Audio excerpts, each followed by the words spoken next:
Bounce back!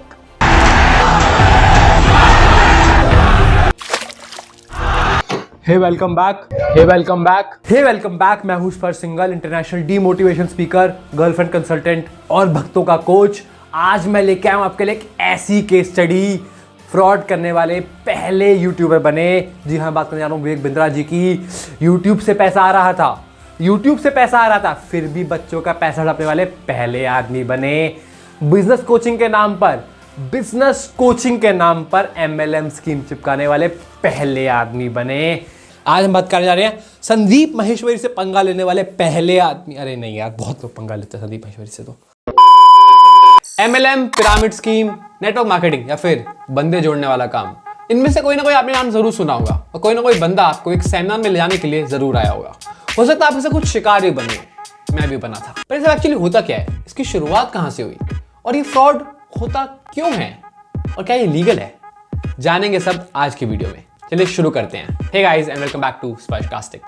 How is this not a pyramid scheme? ये business करना है, वो आदमी आपका नया नेटवर्क होता है। मैंने अपने बर्थडे पे अपने आप को 1 करोड़ रुपए का प्री बर्थडे गिफ्ट दिया। पॉजिटिव सोच रखोगे, हर चीज पॉजिटिव रहेगी। कि कुछ करना है। कंपनी, बड़ा बिजनेस मुझे मेरा पैसा नहीं रिटर्न करवाएगी तो मैं कुछ भी गलत कदम उठा सकता हूँ, गाइड कर सकता हूँ।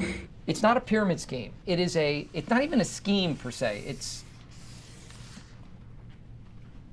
हर वियर्ड चीज की तरह इसकी शुरुआत हुई थी अमेरिका में। कैलिफोर्निया विटामिन कंपनी ने ये स्कीम स्टार्ट करी थी। कभी नाम नहीं सुना? इसका नाम हो गया न्यूट्रलाइट। पोल्यूशन और दिन रात की भागदौड़ में अच्छी सेहत का कॉन्फिडेंस देता है एम्बे का न्यूट्रलाइट प्रोटीन डेली और ओमेगा। और इसके जस्ट बाद स्टार्ट किया था कैलिफोर्निया परफ्यूम कंपनी ने। नाम सुना है? अब इसे कहते हैं एवॉन। इन दोनों कंपनियों ने ही इस MLM स्कीम की शुरुआत करी थी और मार्केट्स खुलने के बाद ये इंडिया में आ गया 1995 के अंदर, जहां पे ओरिफ्लेम ने इंडिया में स्टार्ट किया। पर ये तब बढ़ गया जब एमवे जैसी कंपनियां भी इंडिया के अंदर आ गई और इसको मास लेवल पे करने लग गई। पर ये फ्रॉड क्यों है, आइए पहले समझते हैं कि MLM और पिरामिड स्कीम में फर्क क्या होता है। पिरामिड स्कीम के अंदर कोई भी प्रोडक्ट नहीं होता, यानी सिर्फ लोग पैसे भरते हैं और दूसरे लोगों को पैसे भरवा के ज्वाइन करवाते हैं, बात खत्म। कोई प्रोडक्ट या फिर सर्विस नहीं होता है, जो कि इलीगल है। इंडिया में भी 1978 के अंदर इसे पूरी तरीके से इलीगल करके बैन कर दिया गया और लगभग हर कंट्री में चीज इलीगल ही है। पर यहाँ पे एक लूपहोल रह गया। हम लोग डायरेक्ट पैसे नहीं ले सकते लोगों से और उनको नहीं जुड़वा सकते कंपनी में सिर्फ पैसों के बदले में, और उनको बदले हम लोग प्रोडक्ट दे सकते हैं। तो कंपनी ने यही करना स्टार्ट कर दिया। उन्होंने खोल दिया अपना एक स्टार्टर किट, एक स्टार्टर पैक। हमने आपको सामान बेचा है, हमने ज्वाइन करने की फीस नहीं ली है।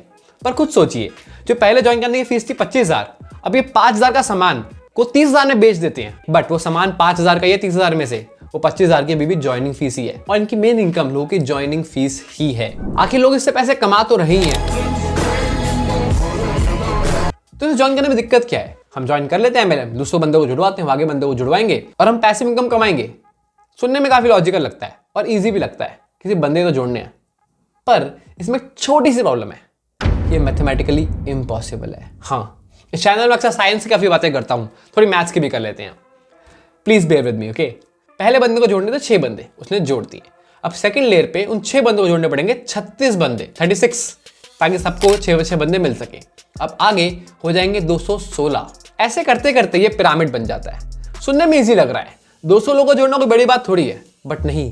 13 लेवल पे आते आते, यानी जैसे नीचे बढ़ते जाओगे और 13वें लेवल पे पहुंचोगे तो ये नंबर 1300 करोड़ तक पहुंच जाता है। और इतने लोग तो पूरी दुनिया में ही नहीं है। तो MLM, पिरामिड स्कीम और नेटवर्क मार्केटिंग इसलिए फ्रॉड है क्योंकि इतने लोग ही नहीं है भाई। रियलिस्टिकली सोचो, इंडिया में सबसे ज्यादा एम्प्लॉयज हैं TCS के पास, जो करीब 6 लाख है। पर सिर्फ 8वें लेवल पे ये नंबर 2.5 लाख से ऊपर चला जाता है। आप खुद सोचिए, क्या छोटी मोटी कंपनियां जो कल की आई हुई हैं, क्या TCS से बड़ी बन सकती हैं? जाहिर सी बात है, इतने लोग एम्प्लॉय नहीं कर सकते हैं। ऊपर से ऐसी एक नहीं, हजारों कंपनीज हैं और सब लोग इनके झांसे में आएंगे भी नहीं, क्योंकि आज से ज्यादातर लोगों को पता होता है कि ये फ्रॉड है। इस पिरामिड के अंदर सिर्फ टॉप के 0.5% लोग ही पैसा कमाते हैं, जहां पे पहले 36 लोग बहुत पैसा कमाते हैं, बाद के 200-500 लोग ठीक ठाक पैसा कमा लेते हैं, 1-2 लाख रुपए महीना। पर बाकी सारे, उसके नीचे सारे लोग पैसा लूज करते हैं अपना। आपको दिख रहा होगा कि मेरी मैथ कितनी अच्छी है। अगर आपको भी अपनी मैथ अच्छी करनी है तो वेलकम करें हमारे स्पॉन्सर ऑफ द वीडियो। कोई स्पॉन्सर नहीं है बाय द वे, मैंने बचपन में अबैकस किया था इसलिए मैथ अच्छी बस। मिल गया आपको आंसर, वीडियो यहीं पे ख़त्म हो सकती है। MLM फ्रॉड इसलिए होता है क्योंकि मैथमेटिकली इम्पॉसिबल है, पर नहीं, यहाँ पे और भी बातें हैं। अगर ऐसा ही है तो लोग ज्वाइन करते ही क्यों हैं? ये कंपनियाँ फिर ऐसे स्कीम लाती ही क्यों हैं जब इनको पता है इतने बंदे है ही नहीं? इतनी मेहनत क्यों करती है? और हमारी सरकार क्या कर रही है? उन कंपनियों को सीधा बाहर फेंक के निकाल क्यों नहीं देती? क्योंकि यहाँ पे और भी फैक्टर्स है जो प्ले करते हैं।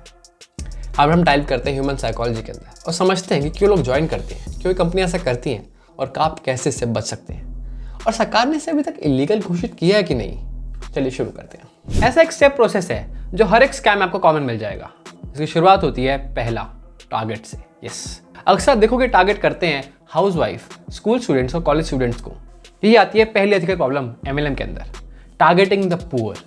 प्रथम को ना स्ट्रिक्ट ऑर्डर्स थे कि वैसे जो लोग नहीं होते जो थोड़े डेस्टिट्यूट होते हैं जिनको पैसों की ज़रूरत होती है, जिनके पास थोड़ी सी दिक्कत होती है, मजबूर। कल एक सेमिनार होने वाला है ऐसा जो तेरी जिंदगी बदल देगा। तो पहले रेड फ्लैग क्या हुआ? अगर कोई भी आपके पास आता है आपकी ही भलाई के लिए, आपको पैसे कमाने के लिए, तो ऐसा हो ही नहीं सकता, तो वो पक्का स्कैम है। अरे भाई तू इतना उदास क्यों है? भाई यार, पापा की जॉब चली गई, मेरी प्लेसमेंट नहीं लग रही, बहन की शादी करानी है यार, बहुत टेंशन है यार पैसों की। अरे यार तू भी ना कैसी बात करता है, मुझे देख अभी नया सूट लेकर आया हूँ मैं। कैसे भाई? अरे बस अमीरों की स्कीम मेरे हाथ लगी है, थोड़ी सी इन्वेस्टमेंट करनी है, बस मान ले 25 दिन में पैसा डबल। सच्ची बता? अरे तुझे मैं क्या समझाऊंगा यार, चल मेरे साथ चल, एक सेमिनार है वहाँ पे हमारे डायमंड सर आ रहे हैं, तो सब बता देंगे। अगर किसी को पैसा कमाना आ जाएगा, कुछ पता चल जाएगा वो बिजनेस, तो चुपचाप पैसा कमा लेगा खुद, दूसरों को क्यों बताएगा? अगर आप कहते हो कुछ बिजनेस में दूसरों की ज़रूरत होती है, हमें लोग चाहिए होते हैं, तो अपनी फैमिली को पकड़ेगा, वो अपने भाई बहन, माता पिता, कजन्स, दोस्तों, क्लोज फ्रेंड्स को पकड़ेगा और अपना एक फैमिली बिजनेस बिल्ड करेगा। अगर उसे लोगों की नीड भी होगी तो एक स्ट्रेंजर को वो आपको जाके क्यों बोलेगा? आप उसके क्या लगते हो?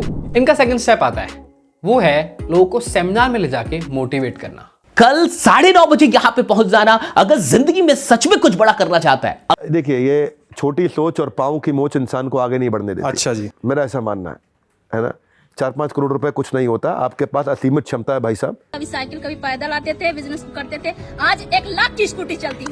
मेरा चैलेंज है, अगर कोई नेटवर्क मार्केटिंग स्टार्ट कर लिया 3 से 5 साल के अंदर जिंदगी बदल जाएगी। और मैंने यहाँ से एक बाइक अचीव की है और कल 35,000 रुपए फिर आ रहे हैं। पिता की दौलत पे क्या घमंड, जब दौलत अपनी हो, पिता घमंड है, कितना बताएगा?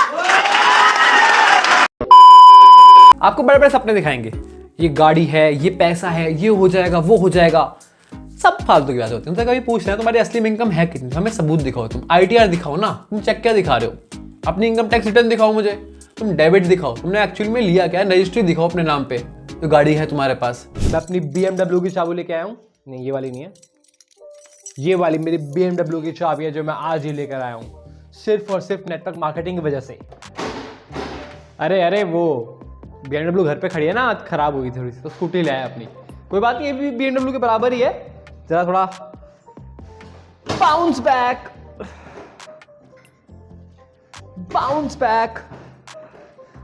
करेंगे, बाउंस बैक। अब उसके पास इतना ही पैसा है तो आपसे पैसा क्यों मांग रहा है? आपको वैसे ही ज्वाइन करवा दे, जो पैसा आएगा, जो पैसा आप कमाओगे उसमें से कमीशन काट ले। नहीं, वो आपसे पहले पैसा मांगेंगे। तो पहले पैसा मांगने वाला जो सीन है ना, अक्सर ये भी स्कैम ही होता है। Then comes the third part of the scam, वो है जब आप जुड़ जाते हो, अंदर घुस जाते हो। आपको भी कहेंगे वो लोग कि अपने ऐसे और बकरे पकड़ के लाओ। जब भी आपको कोई बोले कि अपने ऐसे और लोग लेके आओ, वो हमेशा स्कैम होता है। अक्सर आप लोगों से बोलते भी हो, लोगों के पीछे पड़ते भी हो, पर आप अकेले पड़ जाते हो।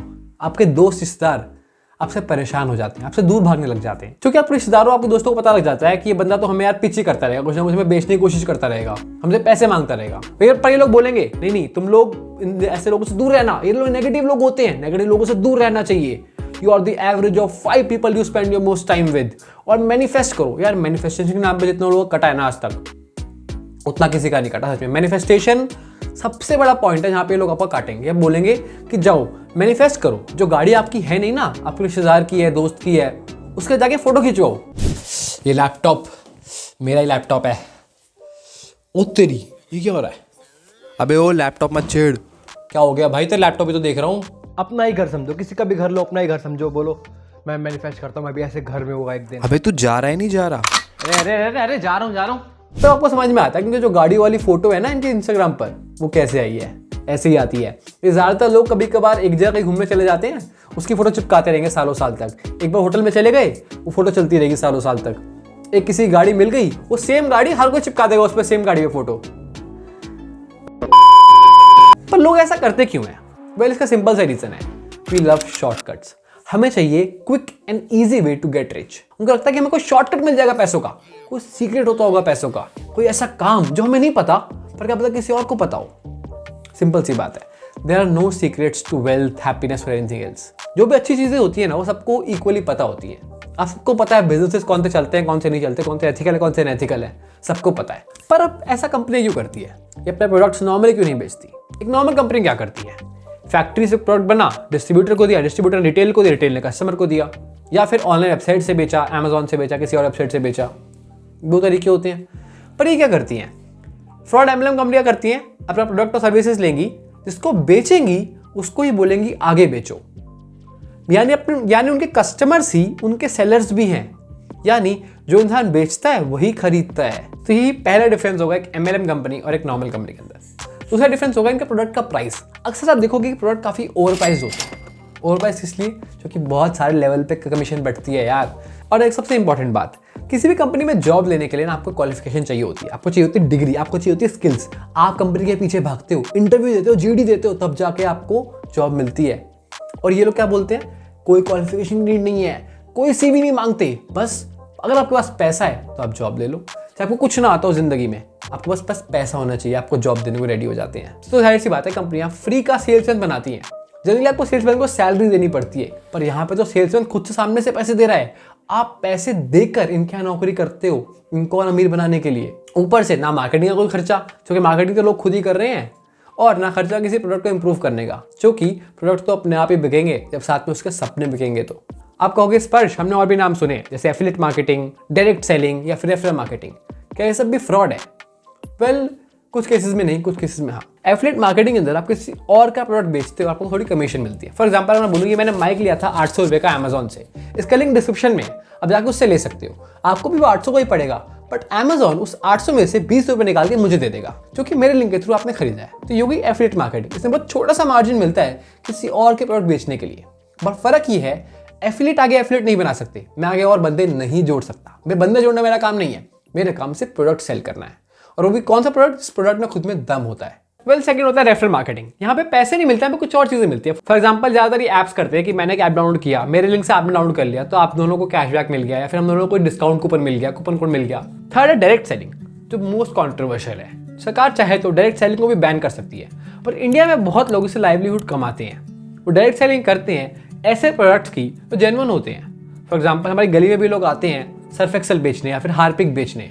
ऐसी कंपनियां जिसको लोग जानते हैं, इनके प्रोडक्ट जेन्युइन है और अच्छे हैं, और वैसी भी दुकानों में मिलते हैं, पर वो एमआरपी से नीचे हमें देके जाते हैं। इसमें हमारा भी फायदा, क्योंकि हमें सस्ता प्रोडक्ट मिल गया, उनका भी फायदा, उनको कोई थोड़ी कमीशन मिल गई। डायरेक्ट सेलिंग मॉडल भी तब तक ही ठीक है जब तक खाली वो प्रोडक्ट के ऊपर हो, खाली सर्विस के ऊपर हो। पर जहाँ पे अगर बंदे जोड़ने की बात आ गई, जहाँ पे डायरेक्ट सेलर्स आगे और डायरेक्ट सेलर्स जोड़ने लग गए, वहीं पे फ्रॉड हो जाता है। अब सरकार इसे बैन तो नहीं कर सकती, पर बार बार गाइडलाइंस बनानी पड़ती है इसके लिए।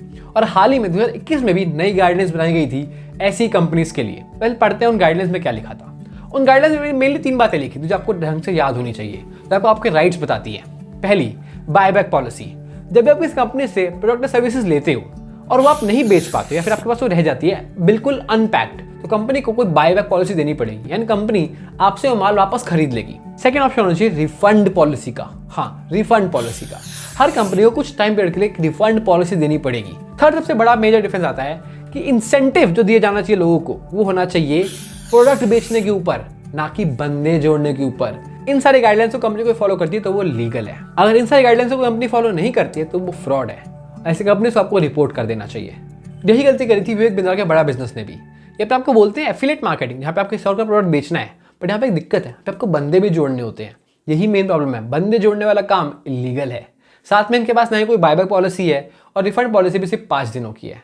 और इनका मेन इनकम आती है इनकी नॉन रिफंडेबल फ्रेंचाइजी फीस से, क्योंकि नॉन रिफंडेबल वाले काम भी काफ़ी सारे हैं जो भी लीगल है। तो इसके साथ वीडियो खत्म करते हैं। अगर आपको मेरी ओरिजिनल स्टोरी जाननी है कि कैसे मैं एमएलएम के चक्कर में फंस गया था बड़ा बिजनेस के अंदर, तो आप मेरी वाली वीडियो देख सकते हैं। यहाँ पे मैंने अपनी पूरी स्टोरी बताई है। इसके अलावा अगर आपको मेरे चैनल को सपोर्ट करना है तो नीचे दिए गए यूपीआई लिंक से आप मुझे डोनेट कर सकते हैं। ताकि मैं ऐसी क्वालिटी वीडियोस आप तक पहुंचा सकूं हर हफ्ते। तो इस वीडियो को आप शेयर जरूर करें, सब्सक्राइब करें और वीडियो को लाइक कर दें। Thank you for watching. This is स्पर्श साइनिंग ऑफ। पैसों से अटैचमेंट नहीं है मुझे, मटेरियलिस्टिक चीज़ों से बहुत दूर रहता हूँ, सारे पैसे मैं डोनेट कर देता हूँ, पैसों से बिल्कुल अटैचमेंट नहीं है मुझे। क्या बकरा फंस गया, जल्दी जल्दी।